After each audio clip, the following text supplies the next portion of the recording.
दूर हटो, मैंने कहा दूर हटो, मैंने तब प्रणाम ठीक नहीं होगा, दूर हटो। देखा देश, अंत समय आने पर भी कुछ मूर्खों की अकड़ नहीं जाती, उनकी अकड़ उनके मृत्यु के साथ ही जाती है।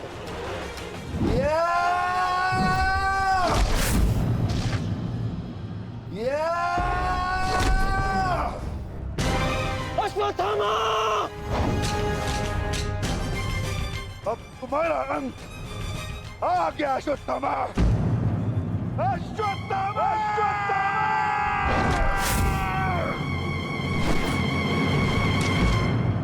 ये तो भीम का स्वर है।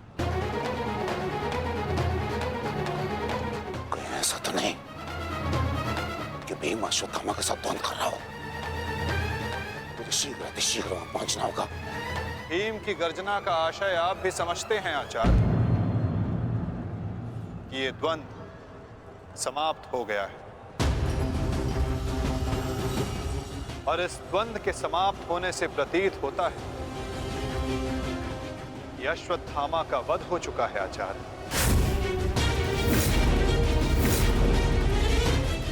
असंभव, असंभव नहीं है माधव। तो द्रोण का पुत्र अश्वत्थामा, और जब तक द्रोण जीवित है अश्वत्थामा को कुछ नहीं हो सकता। मेरा हृदय कहता है कि मेरा पुत्र जीवित है, कुछ नहीं हुआ उसे। और वैसे भी मुझे आपके बातों पे विश्वास नहीं है माधव। यही विचार पांडवों का भी था आचार्य कि युद्ध भूमि में उनके रहते हुए अभिमन्यु का वध नहीं हो सकता, उसकी मृत्यु नहीं हो सकती। परंतु ऐसा नहीं हुआ आचार्य। जब काल के रूप में जयद्रथ आ सकता है तो काल के रूप में विकोदर भीम भी आ सकते हैं। काल की गति को कोई नहीं रोक सकता आचार्य।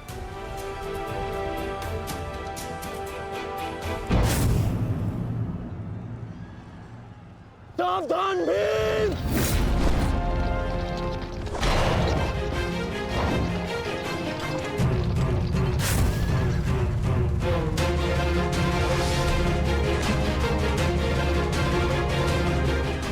अश्वत्थामा, अश्वत्थामा, तुम ठीक हो?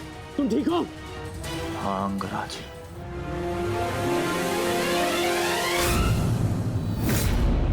ये तो भीम पुत्र सुत्सोम है। भीम कहाँ है? वो वही है जहां उन्हें होना चाहिए। आचार्य, आज कर्ण नामक कवच भी अश्वत्थामा की रक्षा नहीं कर पाया।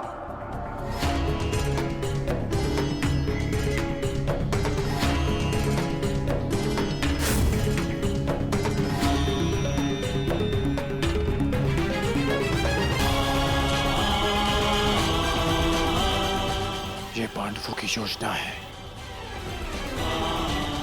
मुझे आचार्य द्रोण से दूर रखने के लिए। अंगराज, आप कहना क्या चाहते हैं? क्या कहना चाहते हैं अंगराज? आज पांडवों का लक्ष्य तुम नहीं, आचार्य द्रोण है। सत्य है ये, मेरा पुत्र अभी तक जीवित है, कुछ नहीं हुआ उसे। सत्य कहो, सत्य कहो भीम।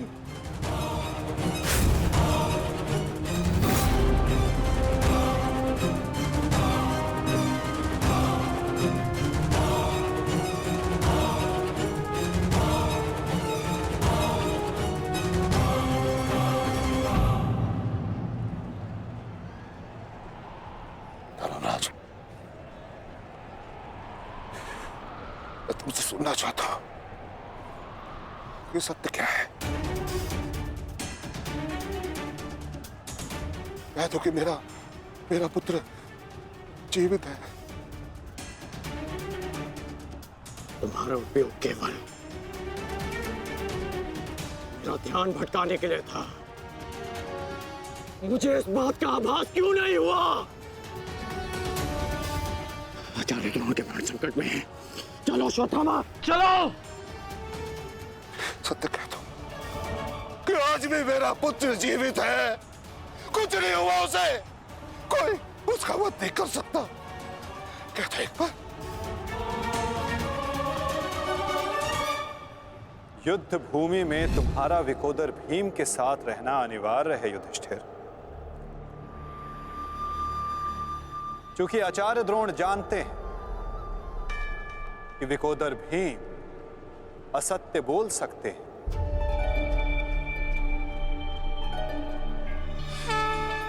किंतु धर्मराज युधिष्ठिर नहीं।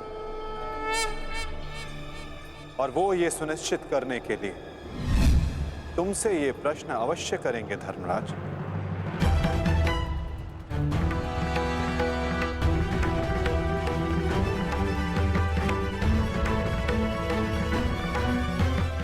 आप मेरे शत्रु हैं आचार्य, कौरवों के सेनापति। ये आवश्यक नहीं कि मैं आपके हर प्रश्न का उत्तर दूं। शीघ्र करो सत्यसेन। प्रश्न का उत्तर तुम्हें देना होगा धर्मराज। भले मैं कौरवों का सेनापति हूं, परंतु ये मत बोलो कि मैं तुम्हारा गुरु भी हूं। इसमें सत्य तुम्हें कहना होगा, बताना होगा मुझे। मेरा पुत्र जीवित है और यही सत्य है, मुझे पता है। ज्येष्ठ, बता दीजिए आचार्य द्रोण को सत्य क्या है? अधर्म को उसके घर में पराजित करने के लिए अधर्म की चौखट पार करनी ही पड़ती है युधिष्ठिर। ये सत्य है आचार्य द्रोण कि भीम ने अश्वत्थामा का वध कर दिया।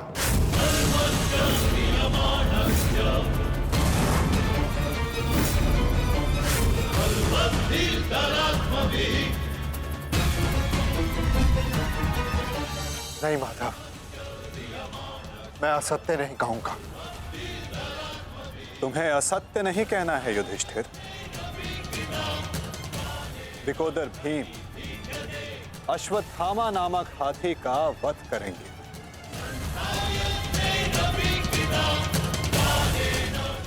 तुम्हें केवल यह कहना है कि अश्वत्थामा मारा गया। इससे ना तुम्हारा धर्म टूटेगा और हमारी योजना भी सफल हो जाएगी।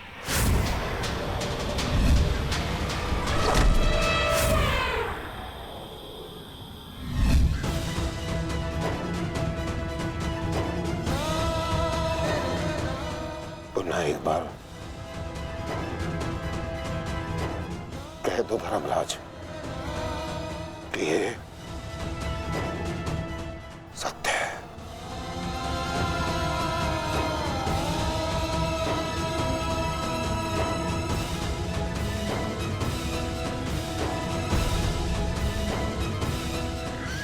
शीघ्र करो सत्यसेन। आपने बिल्कुल सही सुना आचार्य द्रोण।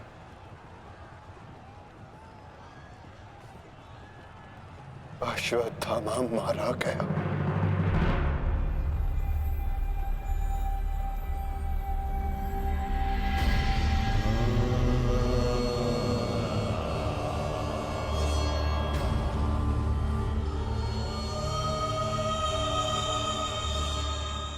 परंतु वो एक मनुष्य नहीं,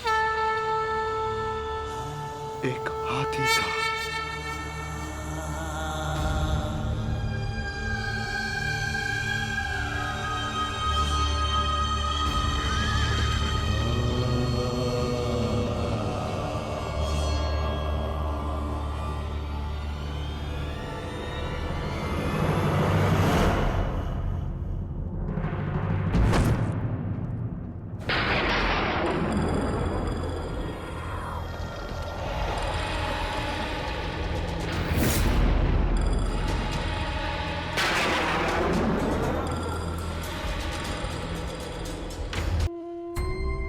जिस पुत्र के लिए आप आचार्य से शिक्षक बन गए, जिस पुत्र के लिए आपने अपने शिष्यों से गुरु दक्षिणा नहीं मूल्य मांगा,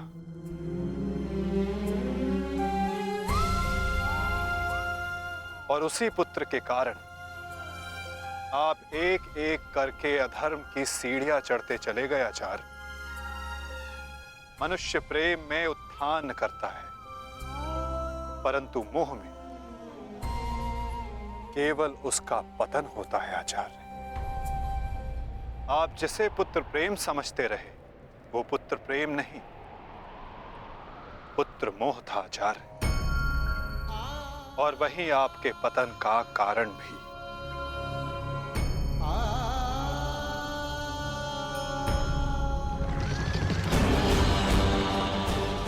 शीघ्र करो सत्यसेन।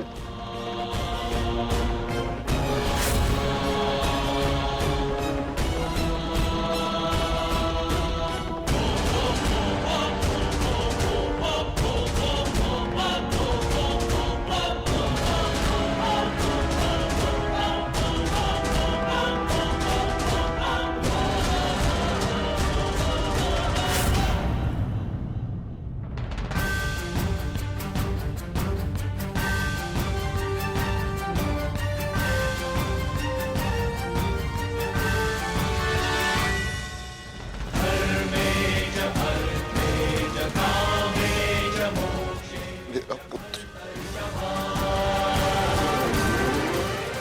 अश्वत्थामा!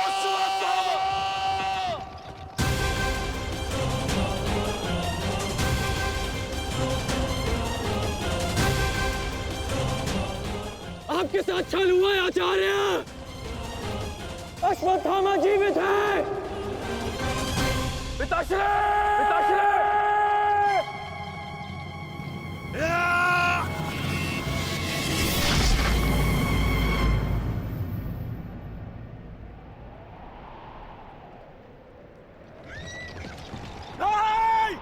आचार्य!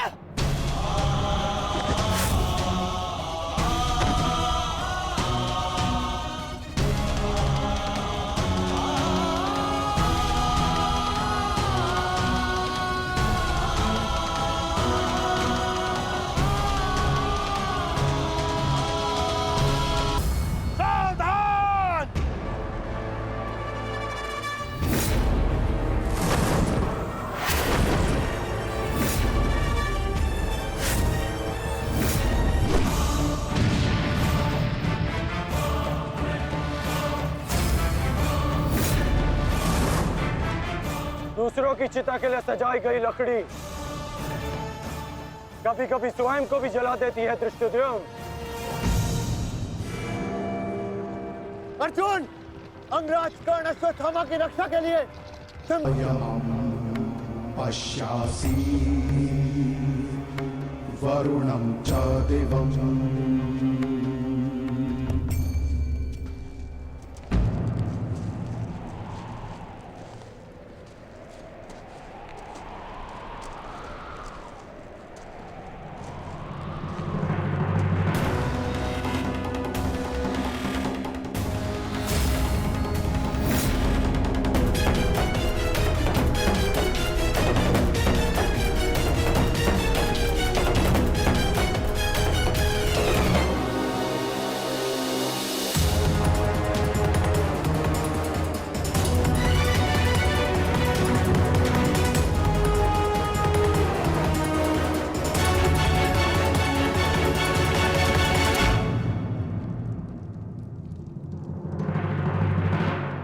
लोभी, कुटिल, छलिया, कपटी, महाविनाशी,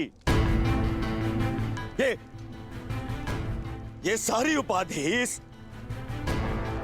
इस दुर्योधन की थी। परंतु आज युधिष्ठिर तुमने मुझसे ये सारी उपाधियां छीन ली और अपनी बना ली। आज तुम इन सारी उपाधियों के सम्राट बन गए।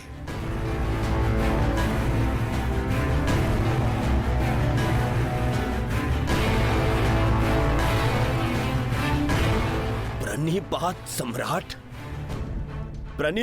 अरे अरे बोलो, सम्राट आए हैं।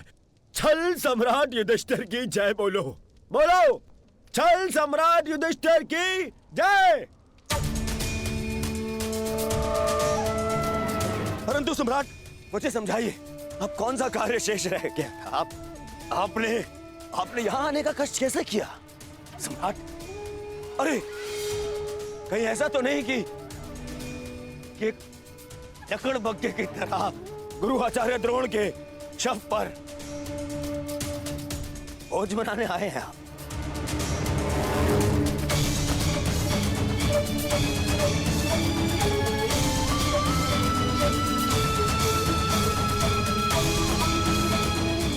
भोज मनाने आए हैं।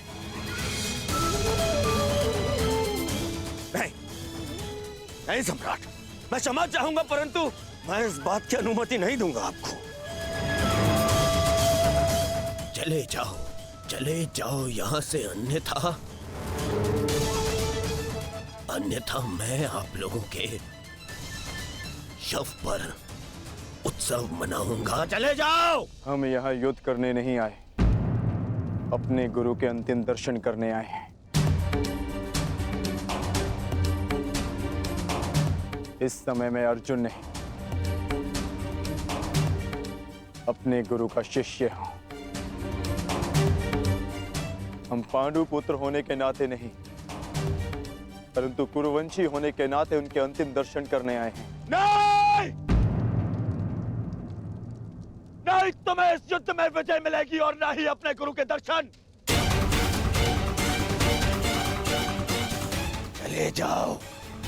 चले जाओ यहां से, अन्यथा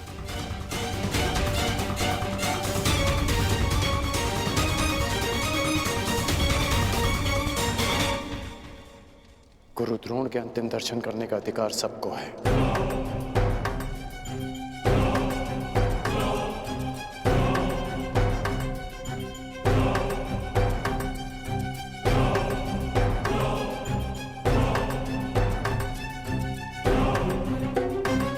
बहुत बड़ी गुरु दक्षिणा दी आपने अपने गुरु को, छल से मृत्यु दी तुमने अपने गुरु को। उन्होंने अनेकों दिव्यास्त्र सिखाए तुम सबको, परंतु विश्वासघात नामक अस्त्र का कोई उत्तर नहीं था उनके पास। धर्मराज, क्या उत्तर है आपके पास आपके छल का?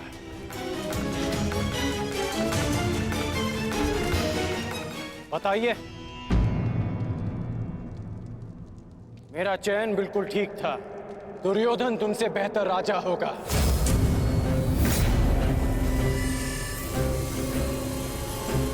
दुर्योधन की अनीतियों पर मैं क्रोधित हूं, परंतु तुम्हारी अनीतियों पर मुझे घृणा आती है। मित्र, शिष्य होने के नाते अपने गुरु के अंतिम दर्शन का अधिकार है इन्हें? नहीं, अंगराज ठीक कह रहे हैं मित्र।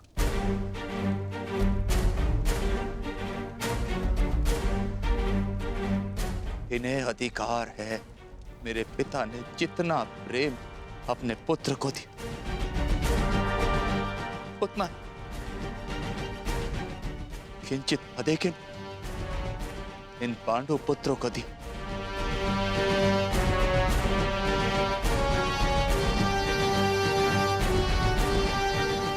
उससे भी अधिक इस अर्जुन को।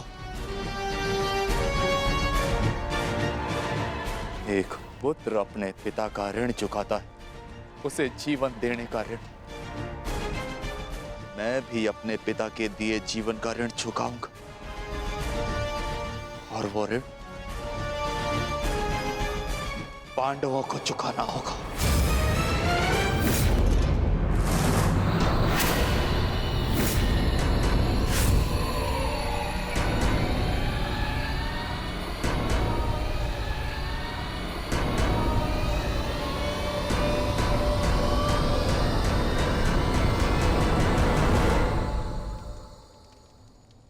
पापियों और दैत्यों की भांति तुम लोगों ने विद्या पर लांछन लगाया है।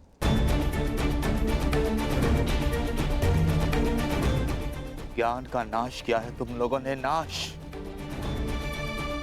धिक्कार है तुम लोगों पर।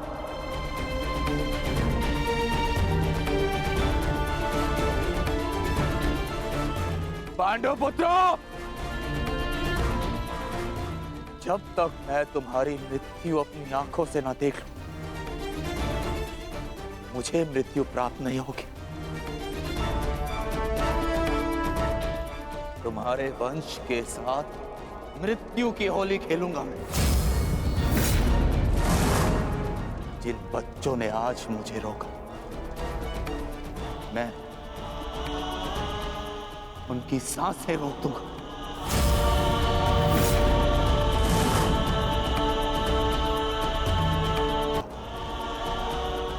मैं उनकी सांसें रोक दूंगा।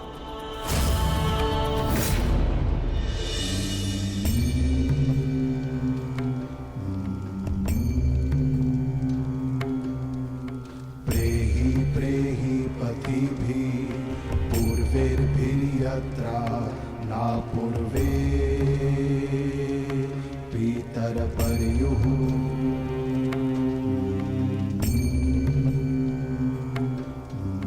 भूभराजना स्वधया मदन्तायमं पश्यासि वरुणं च दिवम्।